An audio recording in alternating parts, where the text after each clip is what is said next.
ಶ್ರೀ ರಾಮಚಂದ್ರಾಪುರದ ಮಠದ ಶ್ರೀಗೀತೆಯಾಗಿ ಪ್ರಸಿದ್ಧವಾದ ಎಂತವರ ಮನ ಕಲಕುವ ಹೃದಯಸ್ಪರ್ಶಿ ಸಂಯೋಜನೆಯಾದ ಇನ್ನಷ್ಟು ಬೇಕೆನ್ನ ಹೃದಯಕ್ಕೆ ರಾಮ ಎಂಬ ಜನಪ್ರಿಯ ಭಕ್ತಿಗೀತೆಯನ್ನು ರಚಿಸಿದ ತಮ್ಮ ಪ್ರಪ್ರಥಮ ಬರಹವನ್ನು ಮಕ್ಕಳ ನಾಟಕಗಳನ್ನು ಬರೆಯುವುದರಿಂದ ಆರಂಭಿಸಿ ವಿದ್ಯುತ್ ಇಲಾಖೆಯಲ್ಲಿ ಕೆಲಸ ಮಾಡುತ್ತಾ ವಿದ್ಯುತ್ ಇಲಾಖೆಯ 100 ವರ್ಷದ ಇತಿಹಾಸವನ್ನು ಬೆಳಕಾಯಿತು ಕರ್ನಾಟಕ ಎಂಬ ಅದ್ಭುತ ಕೃತಿಯನ್ನು ರಚಿಸಿದ ಇವರು ಕನ್ನಡ ಶ್ರೇಷ್ಠ ಬರಹಗಾರರು ಎಂಬಲ್ಲಿ ಸಂಶಯವಿಲ್ಲ. ಇವರೇ ಡಾಕ್ಟರ್ ಗಜಾನನ ಶರ್ಮಾ.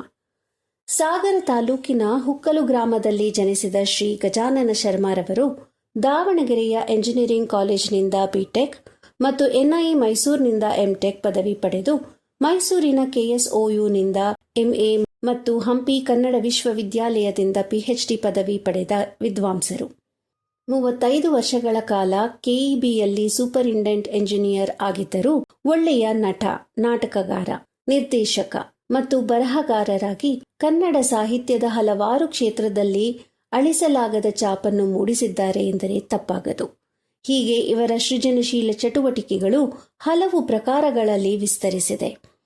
ಇವರ ಅನುವಾದಿತ ಕೃತಿಗಳೆಂದರೆ ನನ್ನ ವೃತ್ತಿ ಜೀವನದ ನೆನಪುಗಳು ಸರ್ ಎಂ ವಿಶ್ವೇಶ್ವರಯ್ಯರ ಬಗ್ಗೆ, ನನ್ನ ಸಾರ್ವಜನಿಕ ಬದುಕು ಸರ್ ಮೀರ್ಜಾ ಇಸ್ಮಾಯಿಲ್ ಅವರ ಬಗ್ಗೆ, ಪುನರ್ವಸು ಇವರ ಅತ್ಯಂತ ಪ್ರಸಿದ್ಧ ಕಾದಂಬರಿ, ಚನ್ನಭೈರಾದೇವಿ ರಾಣಿ ಚೆನ್ನಭೈರಾದೇವಿಯ ಕುರಿತಾಗಿದ್ದು ಕಾದಂಬರಿ, ಪ್ರಮೇಯ ಹಾಗೂ ರಾಜಮಾತೆ ಕೆಂಪನಂಜಮ್ಮಣ್ಣಿ ಮಾದರಿ ಮೈಸೂರಿನ ತಾಯಿಬೇರು ಇವು ಇನ್ನಿತರ ಕಾದಂಬರಿಗಳು.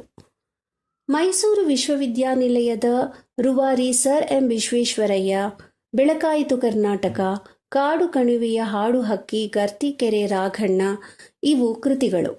ಕೈಲಾಸ ಮಾನಸ ಮತ್ತು ಗೋಮುಖ ಇವು ಪ್ರವಾಸ ಕಥನಗಳು. ಮಕ್ಕಳಿಗಾಗಿ ನಾಣಿಭಟ್ಟನ ಸ್ವರ್ಗದ ಕನಸು, ಗೊಂಬೆ ರಾವಣ, ಮೃಗ ಮತ್ತು ಸುಂದರಿ, ಹಂಚಿಮನೆ ಪರಸಪ್ಪ, ಪುಸ್ತಕ ಪಾಂಡಿತ್ಯ ಹೀಗೆ ಹಲವು ನಾಟಕಗಳನ್ನು ರಚಿಸಿದ್ದಾರೆ.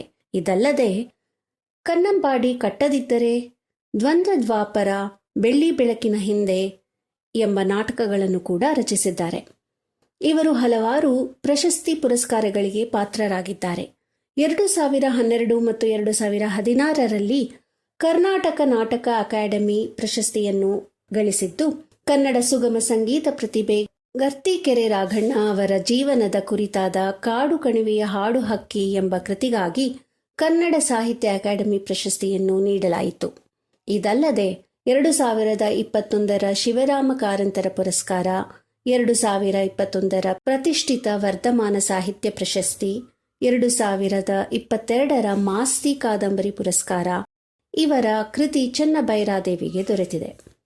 ಭಾರತದ ಮಹಾಮಾಪನದ ಕತೆ ಹೇಳುತ್ತಲೇ ಭಾರತೀಯ ಮನಸ್ಸು, ದೈವಿಕತೆ, ಆಧ್ಯಾತ್ಮವನ್ನು ಹೇಳುವ ಪ್ರತಿಭಾವಂತ ಲೇಖಕರಾದ ಶ್ರೀ ಗಜಾನನ ಶರ್ಮಾರವರ ಕೆಲವು ಕೃತಿಗಳ ಪರಿಚಯವನ್ನು ಈ ಮಾಸದ ಕನ್ನಡ ಪುಸ್ತಕ ಪರಿಚಯದಲ್ಲಿ ಕೇಳೋಣ ಬನ್ನಿ. ಧನ್ಯವಾದಗಳು.